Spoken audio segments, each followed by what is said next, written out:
ya. Saya akan bikin mukadimah nanti yang menyempurnakan Pak Kures. Jadi ilmu tafsir itu dimulai dari satu dialog umum. Dialog umum itu bisa perwakilan atau ungkapan atau apa saja. Misalnya begini, ketika ada orang baik itu Allah berjanji wa allawistaqamu alat tariqah la asqainahum ma'an ghadaqa. Kalau mereka benar, perilakunya benar, saya kasih air yang segar. Tentu kalau kita tahu orang berkecukupan air itu tidak cukup segalanya. Tentu kita butuh makan, butuh macam-macam. Tapi Allah hanya menyebut ma'an ghadaqa. Semua mufassir sepakat, kata ma'an ghadaqa ini ibaratun an raghadil ais. Bahwa ini adalah maksudnya adalah hidup yang nyaman, bukan sekedar berkebutuhan apa? Air. Begitu juga beberapa ayat yang warka'u ma'arrogi'in wasjud itu bukan sekedar sholat itu bentuknya ruku atau sujud.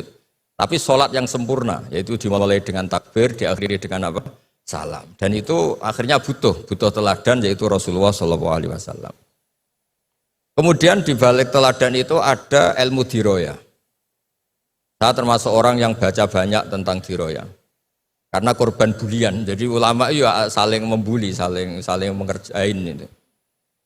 Jadi suatu saat Nabi Musa itu tanya sama Allah, nggak terima. Memang Nabi Musa ini Nabi paling usil. Untung kita nggak jadi umatnya, kalau jadi umatnya ikut usil. Makanya kalau yang usil itu umatnya Nabi Musa itu, bukan Nabi Muhammad.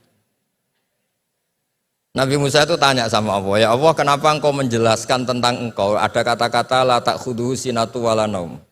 Bahwa Allah itu Tuhan yang tidak terkena kantuk. Sinah itu kantuk, wala naum dan tidak terkena tidur. Allah tidak jawab, tapi Nabi Musa disuruh megang kaca tipis itu. Pegang, Musa ini jaga. Ya Gusti, jaga ternyata teriyut ngantuk gitu Pak Fathul Wahid. Langsung pecah.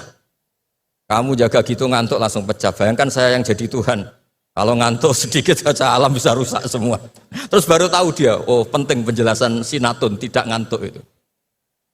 Kalau rektor kadang-kadang ngantuk boleh Pak Fathul Wahid, nggak apa-apa ya. Karena tidak Tuhan, nggak apa-apa. Ngantuk ya nggak apa-apa, salah ya nggak apa-apa, marah ya nggak apa-apa. Karena bawahnya tidak berani negur. Yang nggak boleh salah itu anak buah. Saya ini kata pejabat UI itu Dewan Pembina, jadi memang berhak jelas Pak Rektor dalam struktur. Itu kalau pakai struktur UI, kalau pakai struktur ulama lebih boleh lagi. Jadi diroyah itu penting, karena dengan diroyah itu yang disebut Quran datar, itu kemudian punya makna yang luar biasa.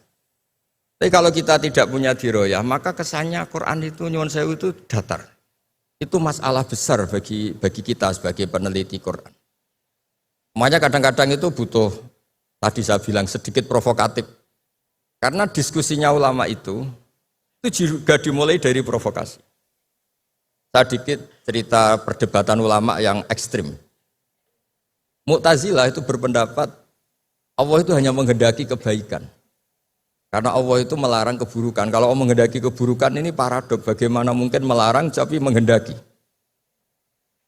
Jadi Mu'tazilah bingung kalau ngartikan ayat fayudilluhu mayasa wa yahdi mayasa. Terus kata Imam Sanusi itu pengarang kitab Ummul Barohin. Berdebat begini, kalimatnya begini. Idzan waqa'a fi mulkihi ma la yuridu. Kalau kejelekan itu Allah tidak menghendaki, maka banyak di alam raya ini kejadian yang Allah tidak tahu.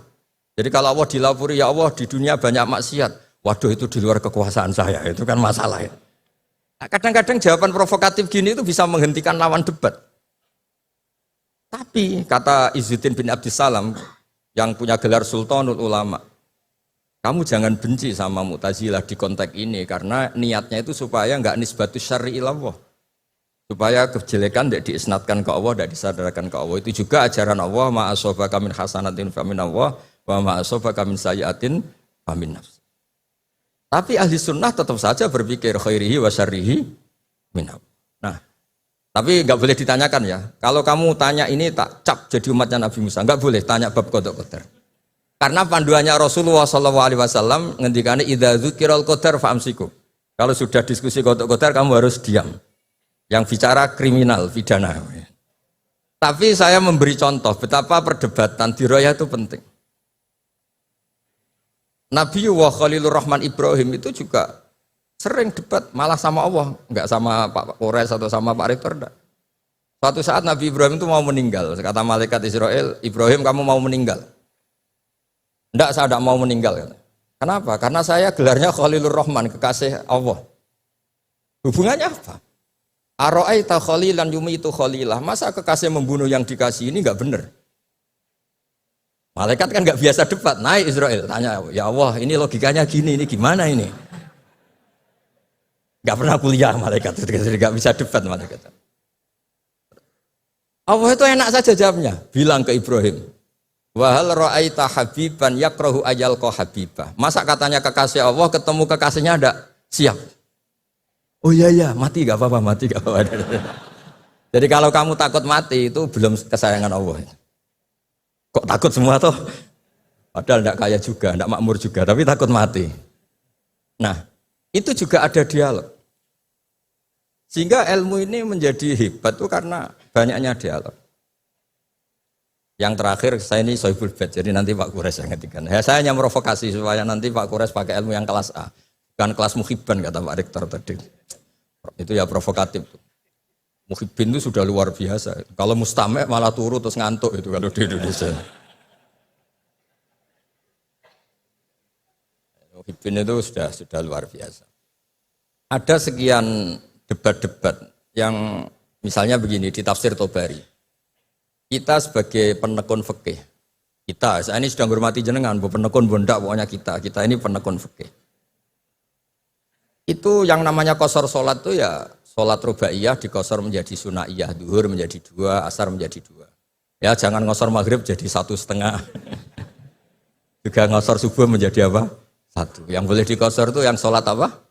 Rubaiyah yang jumlahnya 4. Ini kalau nggak diajari ini bahaya ini. Sudah pakai nama Islam terus ngosor sholat maghrib bisa repot.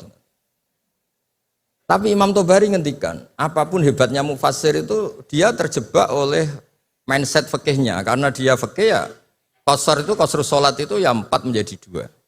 Tapi kata Imam Tobari dalam tafsirnya ini umut tafasir. Nanti Pak Kures bisa menjelaskan. Nggak ada tafsir kecuali nginduk kitab namanya tafsir Tobari, umut tafasir.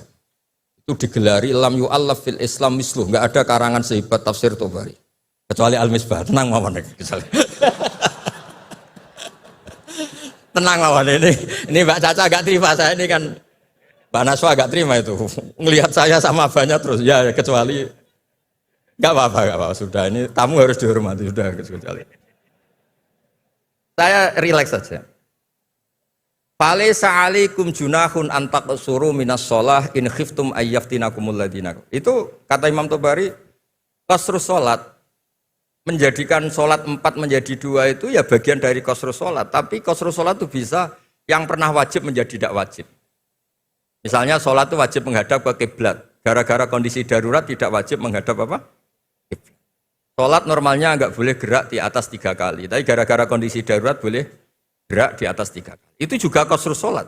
Menjadikan yang wajib menjadi tidak wajib, yang pantangan menjadi boleh. Sehingga pesannya Mbah Mun guru saya Kiai Maimun juga pesannya Bapak, tafsir biarkan tetap tafsir, jangan mengganti kalimatun jami'ah atau lafdun jama' yang ada di Quran.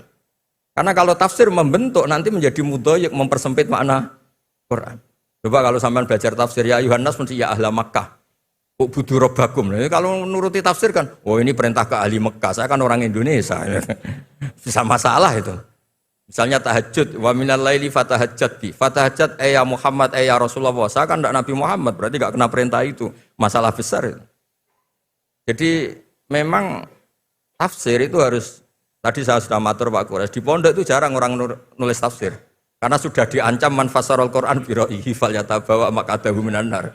Jadi nulis tafsir itu ya kayak pesen tiket, nggak usah diteruskan. Nah yang masalah itu biroihi, kebetulan Pak Kures baca banyak, saya juga baca banyak. Pak Fatul Wahid karena ingin naik kelas ya baca banyak, nanti setelah nggak rektor ngiyai lagi Pak Wahid ini.